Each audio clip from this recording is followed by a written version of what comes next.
Hola, ¿qué tal? Soy Irene Torices, soy presidenta de Geisha AC y esto es Ideas que Ayudan. El día de hoy en 10 preguntas al especialista hablaremos de metodología anticonceptiva moderna y para eso nos acompaña Jorge Alejandro Peña Amador, quien es médico cirujano y epidemiólogo. ¿Cómo estás, Jorge?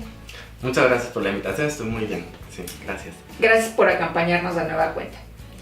Y bueno, pues vamos a empezar con las preguntas. Y la primera pregunta sería, ¿qué es la metodología anticonceptiva? Y si es lo mismo hablar de metodología anticonceptiva que de metodología antifecundativa. Básicamente es lo mismo, en términos médicos o generales. Se prefiere el término anticoncepción debido a que hablar de fecundación es únicamente la acción del espermatozoide fecundando el óvulo en sí. Entonces, hablar de metodología antifecundativa solo se especificaría en esa acción. Y hablar de anticoncepción es todo lo demás, es un término más completo, porque se sabe que no es la única manera de tener un método anticonceptivo a través de impedir la fecundación. Se pueden hacer otros cambios. Ok, entonces, para que quede perfectamente claro para mí, si habláramos de metodología antifecundativa, hablaríamos únicamente del momento en el que el espermatozoide penetra y fecunda al óvulo.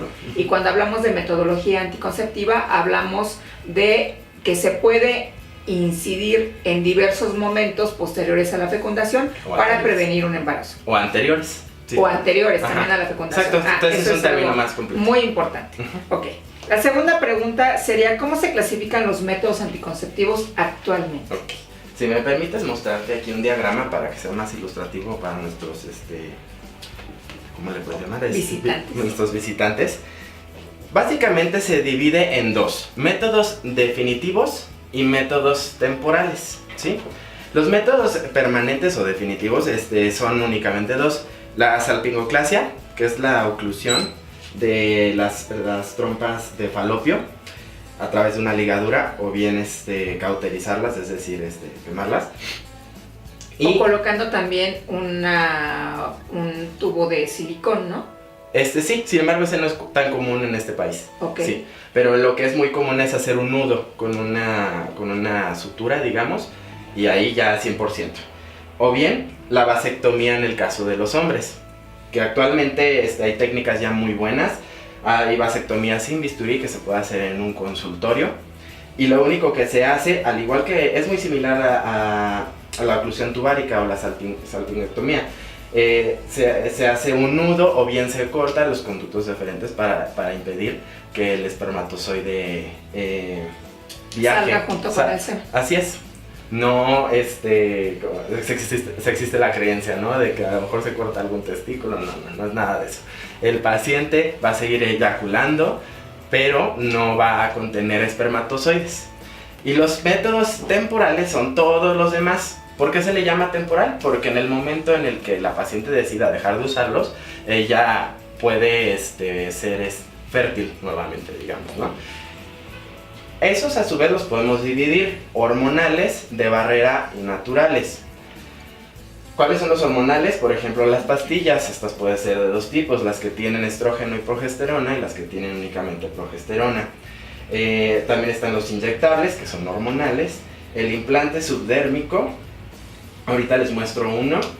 El DIU, que puede ser hormonal y no hormonal. El hormonal dura 5 años y el no hormonal dura 10 porque es de cobre. Y también el parche también es un método hormonal. Los de barrera son el condón femenino y el condón masculino, ¿sí?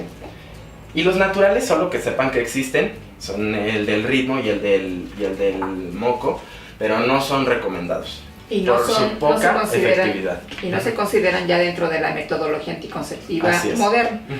Regresando a los métodos definitivos, hay una creencia generalizada entre los hombres de que el hecho de que les practiquen la vasectomía va a afectar su función eréctil. ¿Esto es cierto? No, es completamente falso. no tiene absolutamente nada que ver, no intervenimos en ese componente, ¿sí? Únicamente nosotros nos vamos al conducto deferente y se elimina solo para que el espermatozoide no lo atraviese, ¿sí? Que la función de los conductos deferentes es conducir a los espermatozoides vivos, junto con algunas sustancias que se producen en lo que digo yo, el sombrerito del testículo, que es el epidídimo, para permitir su supervivencia. Así es. El semen se produce en la próstata y en las vesículas seminales. Entonces, esas están muy lejos del testículo, ¿sí? Entonces, definitivamente no nos metemos ahí y el paciente puede estar tranquilo, va a seguir eyaculando, pero su eyaculación no va a tener espermatozoides, entonces no puede lograr una fecundación. En el caso de las mujeres también hay otra falsa creencia cuando les hacen la salpingoclasia o la oclusión tubaria, que es que en el momento o a partir del momento en el que se las realizan ya no van a tener deseo sexual.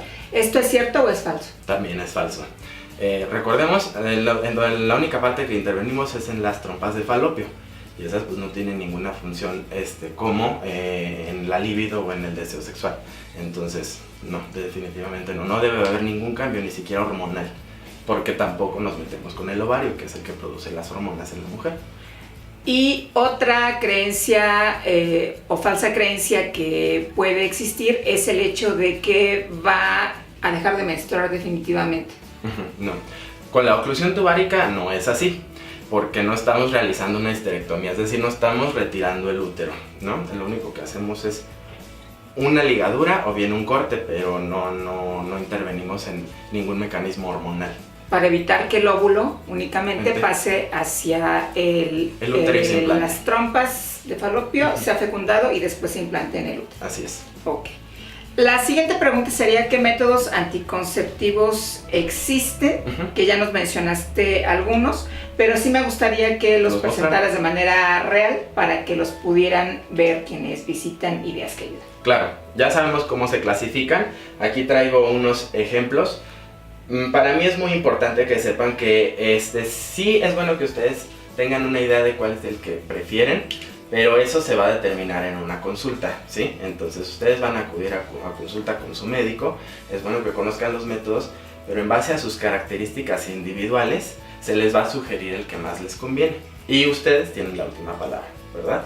Entonces, es decir, que ningún médico o médica nos puede imponer el método anticonceptivo que crea que es el que más nos conviene. Somos nosotros como mujeres quienes decidimos cuál es el que más conviene a nuestras necesidades. Así es, una vez que ya cuenten con la información, ¿no? Perfecto. Ok, bueno. Me gustaría comenzar con el que está más de moda en este momento, que es el implante subdérmico, ¿sí? El implante subdérmico es esto, literal. Y tiene una duración de aproximadamente 3 años, ¿sí? Es decir, desde el momento en el que se coloca, que se coloca en la parte interna del brazo, de cualquiera, puede ser de preferencia el que menos utiliza la mujer, pero no tiene ninguna preferencia. Va en el brazo y dura 3 años, es un mecanismo hormonal, ¿sí? Le ayuda también a las pacientes a arreglar menos, ¿sí? No se les quita la regla, en algunas sí, pero les ayuda a tener un menor sangrado, para que me entiendan, ¿sí? ¿Cómo queda? Se aplica algo de anestesia en el brazo, se introduce el aparato, así como ven, se le aprieta este switch, y lo único que queda dentro del brazo es este pequeño tubito, ¿sí? Va a estar soltando hormonas constantemente, o bueno, a través de los 3 años, y la paciente ni se da cuenta que lo tiene, ¿sí? Eso es lo padre del implante subdérmico. Queda abajo de la piel, no queda abajo del músculo, es simplemente superficial y no queda ninguna cicatriz. La paciente tiene que regresar en 3 años a retirárselo, y si ella decide continuar con ese método, se le puede aplicar uno nuevo, o bien cambiar de método, o si ella decide ya no querer ningún método anticonceptivo, entonces se lo retiramos y ya. Entonces, el dispositivo que nos enseñaste, de color blanco, ahí dentro viene el implante, como si fuera una suerte de inyección. Nos lo colocan en el brazo, lo introducen sin tener que hacer ninguna incisión o corte quirúrgico y queda ya colocado perfectamente el implante debajo de la piel. Así es. Las pacientes les pueden preguntar, ¿duele? Bueno, lo único que duele es la inyección de anestesia, que arde un poquito, pero después de eso no van a sentir nada. Igual al retirarlo, también se anestesia, entonces por lo mismo no deben de sentir nada, ¿sí? Sigo con este. Tenemos el condón masculino, tenemos las pastillas hormonales. Estas pastillas, como bien les dije, no son hormonales, hay de dos tipos. Las que tienen estrógenos y progesterona y las que tienen únicamente progesterona. Es importante que acudan con su ginecólogo si deciden utilizar las pastillas, porque aquí sí puede haber una indicación médica. ¿Cuál es la indicación médica? A lo mejor es para regularizar el ritmo o para llegar a un equilibrio hormonal si la paciente presenta otro tipo de situaciones, pero exclusivamente para utilizarlo como método de planificación familiar o método anticonceptivo, bueno, son las pastillas, ¿sí? Únicamente como recomendación, si se llega a olvidar una pastilla, hay que tomarnos 2 el día siguiente. Pero si se nos olvidan 2 veces, el método ya no fue útil, ¿sí? Y entonces tendríamos que recurrir a métodos de barrera hasta que termine el mes y vuelva a iniciar, ¿sí? Ahora, estos métodos, el implante, las pastillas, los inyectables, cualquier otro, solamente previenen embarazos, no previenen infecciones de transmisión sexual. Los únicos métodos que previenen infecciones de transmisión sexual, como el VIH u otras son los condones. El masculino, y les quiero mostrar el femenino, ¿sí? Déjenme lo saco. A ver, en lo que sacas el condón masculino, Jorge, ¿cuál es la razón por la que una mujer que decide utilizar las pastillas o la píldora anticonceptiva tiene que acudir a consulta médica para que valoren si es el más adecuado para ella o no? Porque en este ejemplo que tú pones, si ya se me olvidó 2 veces, a lo mejor no es el método más conveniente para mí. Esa sería una de las consideraciones que yo haría si fuera médica y estuviera asesorando a una mujer en la elección de su método anticonceptivo. Pero ¿qué otras tendrían las mujeres que considerar para poder acceder, sobre todo a un método que pueden comprar sin receta médica en cualquier farmacia? Así es. Bueno, es importante que sepan que todos los métodos anticonceptivos tenemos que hacer una historia clínica, ¿no? Tenemos que averiguar, indagar un poco más de la vida de la paciente y de sus antecedentes. Otra, por ejemplo, de las contraindicaciones, o bien, no contraindicaciones, pero recomendaciones que se dan, es por ejemplo, si la paciente tiene un antecedente familiar muy fuerte, o incluso en ella misma, personal, de cáncer de mama, entonces las pastillas no serían lo más adecuado. ¿Por qué? Porque se da se están indicando estrógenos, entonces eso también estimula. Porque hay tumores que son hormonodependientes o dependientes de las hormonas. Así es. Okay. Entonces, como les digo, esto se individualiza. La paciente llega a consulta, nos platica un poco de su historia de vida, se le hacen ciertas preguntas acerca de sus antecedentes serofamiliares, personales, y entonces se le da la recomendación, el que más te conviene es el que menos te conviene es Si la paciente dice, yo viajo mucho, se me olvidan mucho las cosas, pues sí, definitivamente a lo mejor las pastillas no serían el más ideal, pero a lo mejor el DIU, que puede tener 5 años o 10 años, sería el más conveniente para ella. También siempre se le pregunta, ¿tienes planeado a corto plazo tener familia o más o menos cuánto tiempo? Así es, entonces ahí también ya se le da opción de, por ejemplo, un método a corto plazo, que puede ser un inyectable, que es una inyección anual, o bien dice, no, yo no quiero tener familia por unos 10 años, todavía no lo sé, entonces a lo mejor un DIU de cobre, que no es hormonal, le puede convenir a la paciente. Me gustaría hacer una mención especial, que por ejemplo, esto se individualiza. Si por ejemplo la paciente fuma actualmente, o bien presenta un grado de obesidad, es decir, no sobrepeso sino obesidad, no es tan recomendable un método hormonal. ¿Por qué? Porque se incrementa el riesgo de tener un infarto cardíaco o bien un tromboembolismo cerebral. Entonces, por eso mi recomendación de acudir al médico para que les dé la mejor opción para ustedes y ya ustedes deciden. ¿Y qué tan recomendables son, Jorge, los hormonales para la población adolescente? ¿O a partir de qué edad sería recomendable que una mujer utilizara un método hormonal? Ok, definitivamente los métodos anticonceptivos se pueden dar a partir de la pubertad, ¿no? Es decir, a partir de que la paciente, en el caso de las mujeres, inician su menstruación, ¿sí? A partir de ese momento se puede dar si es que ella ya inició vida sexual. Es muy importante que sepan que como adolescentes tienen derecho a acudir y que se les proporcione una consejería y un método anticonceptivo si así lo desean, ¿sí? Pueden ustedes venir acompañados de un familiar, de un adulto, pero aún siendo adolescentes la decisión es suya, ¿sí? Aún siendo menores de edad, no les pueden negar esta consejería, este servicio, y pueden recomendarles en los centros de salud o en su servicio médico un método anticonceptivo. Así es, así viene marcado en la norma, en la ley, y ustedes tienen el derecho a exigirlo, ¿no? Pero no habría ninguna contraindicación con las adolescentes por este proceso en el que todavía está madurando su sistema endocrino. Hay que platicar con ellas, ¿no? Va a ver la situación individual.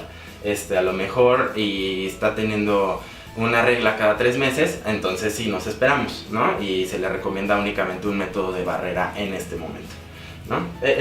Se platica y con su médico y ya se le dará la mejor indicación. Pues sigamos con las muestras. Me quedé en el condón femenino. Este es un método muy padre y pocos lo conocen porque, como ustedes pueden observar, es un poquito más amplio que el masculino. La paciente introduce el lado más rígido, que es un aro, lo introduce a través de la vagina y lo extiende y lo introduce lo más profundo que pueda, ¿sí? Y el método queda ahí sujeto, ¿sí? ¿Qué ventajas tiene el femenino y por lo cual yo lo recomiendo personalmente? Lo pueden poner incluso a horas antes de la actividad sexual, es decir, ya tenerlo puesto. Este es un DIU hormonal, dura aproximadamente 5 años. Pueden ver ustedes, pues bueno, se ve un poquito aparatoso. Se le pide a la paciente, cualquier método de anticoncepción, el día que la paciente va, se le pregunta si está arreglando, ¿no? Si está arreglando, entonces sí le podemos otorgar el método. Si está a la mitad del ciclo, sí se puede aplicar, pero le solicitamos una prueba de embarazo, ¿sí? De ese día, lógicamente. Pero si está arreglando, bueno, sin ningún problema. El DIU específicamente se introduce el día que está arreglando. ¿Por qué motivo? Porque su cuello uterino se encuentra un poquito más dilatado y así no hay riesgo, ¿no? Ni de dolor, ni de que se introduzca bien el método. Primero se introduce una cánula que se le denomina un histerectómetro. Ese mide, es como un tubito, ese mide nuestra cavidad uterina y sabemos hasta dónde, aquí ustedes pueden ver los números, hasta dónde lo debemos de introducir para que no exista el riesgo de perforación. A ver, este punto es muy importante porque cuando nosotros le hablamos a las mujeres de que hay diferentes tamaños de DIU, de repente no nos creen. Entonces sí me gustaría que aclararas si esta medición que se hace con el histerectómetro tiene que ver con medir la profundidad de la cavidad para colocarlo en su lugar, o tiene que ver con medir el tamaño de la cavidad para elegir el adecuado para cada mujer.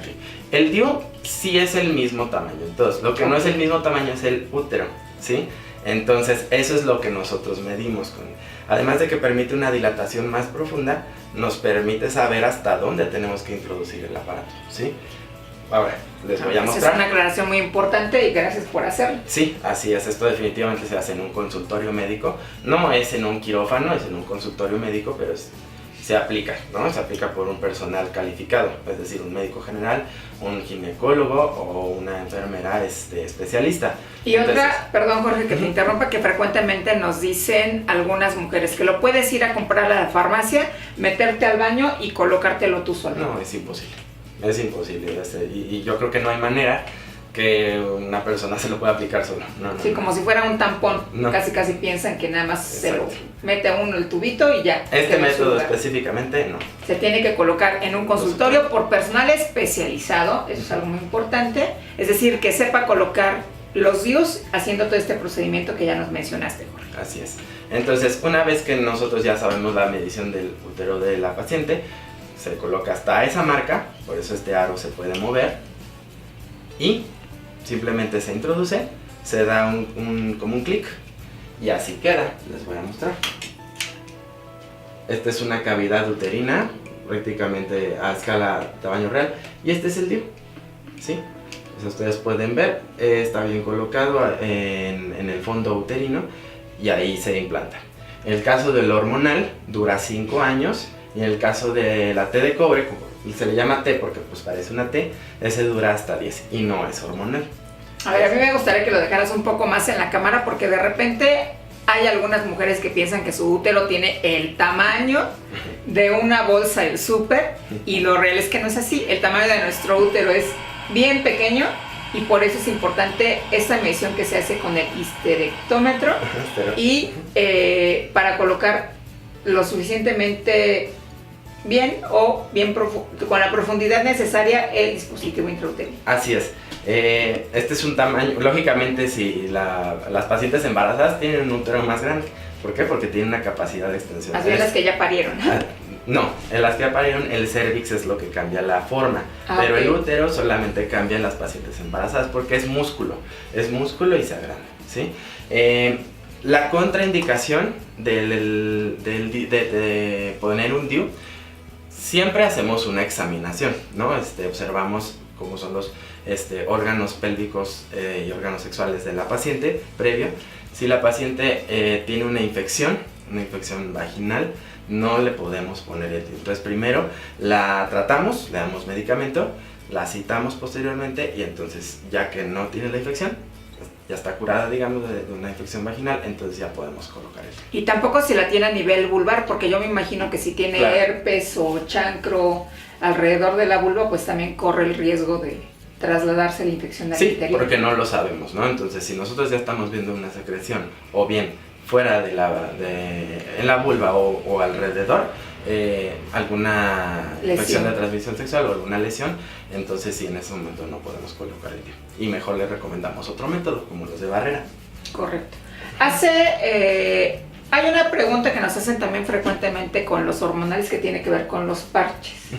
Que aunque es un método relativamente cómodo de usar porque tienes que cambiarlo cada semana o cada X número de semanas, no a todas las mujeres les cae tan bien. Entonces, ¿cómo funciona el parche?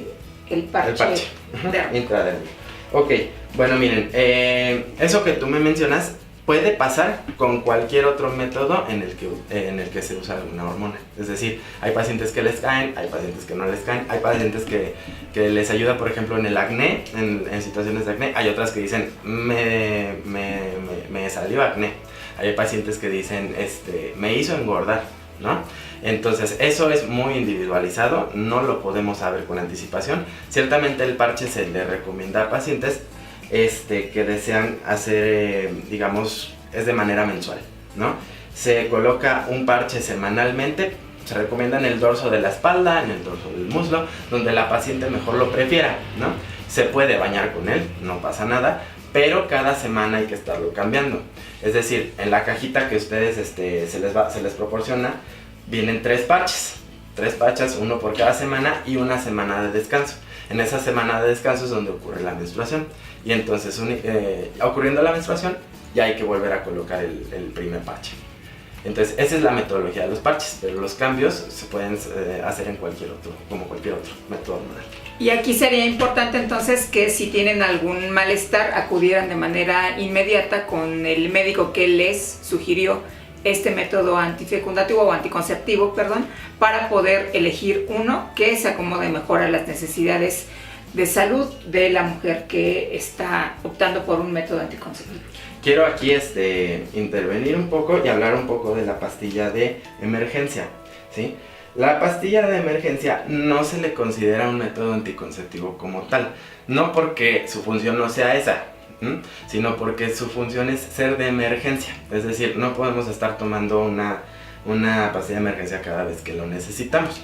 La recomendación es, si la necesitas, tomas la pastilla de emergencia y posteriormente acudes al médico para que te otorguen un método de anticoncepción o de planificación familiar ya adecuado a tus necesidades, ¿no? Pero no se recomienda porque pues es no se recomienda como de uso diario, ¿no? ¿Con qué frecuencia se puede utilizar la píldora de anticoncepción de emergencia? No habla de una frecuencia, simplemente no está indicado para eso, ¿no? Por el componente hormonal o de motilidad que tiene. Su función es completamente diferente. Es decir, si la paciente tiene una emergencia, 1, 2, 3 veces las que las tenga, se le va a otorgar. Pero si es una vez cada semana o una vez cada 2 semanas, ¿es correcto utilizarla, por decirte de alguna manera, correcto utilizar la píldora de anticoncepción de emergencia? ¿O esto puede generar también cambios a nivel hormonal por la frecuencia del uso? Lógicamente va a generar cambios, va a generar sangrado, entonces hay un riesgo también de anemia o de pérdida de sangre, si se usa tan común. Pero bueno, es importante. Si la paciente lo necesita, se le va a otorgar, simplemente se le va a dar la recomendación de que, bueno, has utilizado la pastilla tantas veces, en un mes, en una semana, de uso están estos, ¿no? Están estos métodos que sí son de planificación familiar, ¿no? Pero bueno, si la paciente lo necesita, se le puede otorgar. Jorge, ¿y qué tan importante es la participación de la pareja cuando se va a elegir un método anticonceptivo? Ok, bueno, también regresándome al punto anterior, el DIU también se puede utilizar como método de emergencia. Entonces, si la paciente tuvo una emergencia, puede acudir al médico y se le puede otorgar ya sea la píldora de emergencia o bien el DIU. Se le coloca el DIU. También eso es un dato curioso que no muchos la saben. Y el DIU, bueno, ya se queda ahí, ¿no? Si la paciente lo elige. Pero también que sepan que el DIU puede ser utilizado como método ¿Cualquiera de los dos? ¿El de cobre o el hormonal? Sí. Ok, ahora sí, ¿cuál era tu pregunta? ¿Qué tan importante es la participación de la pareja cuando se elige un método anticonceptivo? Bueno, los métodos anticonceptivos es importante si así lo decide la pareja, ¿no? Es decir, a fin de cuentas es una pareja, se trata de comunicación, pero es una decisión individual. Ya sea el hombre que acude a realizarse una vasectomía o la mujer a cualquiera de los otros métodos, es su decisión y esa es la única que se le pide el consentimiento. Sin embargo, bueno, se le pide que se le hace la recomendación de que lo platique con su pareja, pero si la pareja no está de acuerdo y ella aún así quiere el método, se le puede otorgar. ¿Y a dónde pueden acudir nuestros visitantes para obtener los métodos anticonceptivos? Cualquiera de los que nos acabas de presentar, o algunos otros que quizá tengan a disposición en las instituciones de salud. Ok, todos los métodos que les acabo de presentar se encuentran en todos los centros de salud de la Ciudad de México, o bien de manera privada. En la Ciudad de México no se les va a cobrar nada, lo único que se les pide es su identificación oficial y que sea de acuerdo a su localidad más cercana, es decir, acudan a su centro que más cerca se encuentra de donde ustedes viven, ¿no? Porque se hace un seguimiento, es decir, se les otorga el método, pero también se les hace consulta médica. Muchos de estos métodos hay que darles un seguimiento, entonces se les cita para que acuda posteriormente. ¿Y cuál era la otra pregunta? ¿O qué quedó pendiente? ¿En qué instituciones de salud pueden conseguir estos métodos? Sí, los centros de salud de la Secretaría de Salud, me imagino que el IMSS y el ISSSTE también los otorgan, pero no estoy muy seguro porque bueno, yo no laboro ahí. O bien con su médico particular y ya sería a través de receta. Okay. Y no hablamos todavía de la eficacia de cada uno de los métodos, que es algo que también frecuentemente nos preguntan. Yo sé que la eficacia depende del uso que se dé a cada uno de los métodos, pero es como un poco difícil diferenciar la eficacia de, por ejemplo, el implante subdérmico o el DIU en comparación con las píldoras anticonceptivas o con cualquier otro que sea de uso externo, por decirlo de alguna forma. Entonces, en estos casos, ¿cómo se mide la eficacia de cada método anticonceptivo? Bueno, me regreso aquí a mis ilustraciones. Los únicos métodos que tienen prácticamente el 100% de efectividad son los permanentes. Estos se les va a indicar únicamente a los pacientes que ya tienen una paridad satisfecha, es decir, ya no desean tener más hijos y están 100% seguros de eso, ¿no? Ellas otorgan un consentimiento y no se les va a obligar, simplemente es su decisión, y esos son los únicos 2 métodos que son 100% efectivos. Los demás, utilizados adecuadamente, es decir, los de barrera como el condón masculino, el condón femenino el DIU, el implante, tienen una efectividad del 99.2 al 99.9, es decir, prácticamente es el 100% si son utilizados correctamente. Aquí depende, por ejemplo, los que son de barrera, de si está bien colocado, es decir, si los pacientes saben colocárselo de manera adecuada y retirarlo también, se va a lograr ese 99%, pero si no tienen ese conocimiento, esa habilidad, ese adiestramiento, entonces la efectividad es menor. Y con las píldoras, con las inyecciones sería lo mismo. Si a mí se me olvida tomarme la pastilla, pues entonces ya no va a tener la misma eficacia que si lo tomara como relojito. Como está indicado, ¿no? Entonces, sí, lógicamente, si se me olvida la pastilla, si me olvidó 2 días, la efectividad baja, pero si como regla o como se le indica, se toma diariamente o cada que está indicado, entonces la efectividad la verdad es que es súper segura, no, arriba del 99%, no debe de haber ningún problema con eso. Bueno, Jorge, pues no sé si quieras agregar algo más. A mí me parece que la información fue muy clara y que en caso de que no haya sido así, pues dinos en dónde te puede buscar quien visita Ideas que Ayudan. Bueno, a mí también me gusta mucho el tema y creo que es importante que toda la población lo conozca, menores y mayores de edad que desean algún método anticonceptivo. Nuevamente les recuerdo, los métodos anticonceptivos únicamente son para eso, no lograr una concepción de un embarazo, pero no previenen de enfermedades, de infecciones de transmisión sexual como el VIH o el virus de papiloma humano. Los únicos que previenen este tipo de infecciones son los métodos de barrera usados adecuadamente, el condón femenino y el condón masculino. La lactancia también es un método anticonceptivo natural, sin embargo no es 100% viable. ¿Por qué? Porque se necesita de mucho, que se logre bien. Entonces, aunque la mujer se encuentre en puerperio, es decir, en la etapa posterior a un parto, y se encuentre lactando y dándole leche a su hijo o hija, entonces también se le recomienda que se use un método de barrera, si no un hormonal, porque ella está llevando un proceso, pero se le recomienda que utilice un método de barrera mientras sucede la cuarentena, como es comúnmente conocida. Bueno, yo tengo al menos 3 amigas que se embarazaron lactando, así es que eso es prueba de que no necesariamente es un método 100% efectivo. ¿En dónde te encuentran? Bueno, a mí me encuentran en el Centro de Salud México, España. Soy el epidemiólogo y en el correo electrónico jpena@sersalud.df.gov.mx. Ahí pueden mandarme cualquier solicitud, cualquier duda que tengan. Sí. Pues muchísimas gracias, Jorge, de nueva cuenta por tu visita. Y yo soy Irene Torices, esto es Ideas que Ayudan. Nuestras redes sociales son en Facebook, gayshat.oficial y en Twitter, @sexosinlata. Nuestros números telefónicos 11 14 05 40 y 65 95 15 31. Hasta la próxima.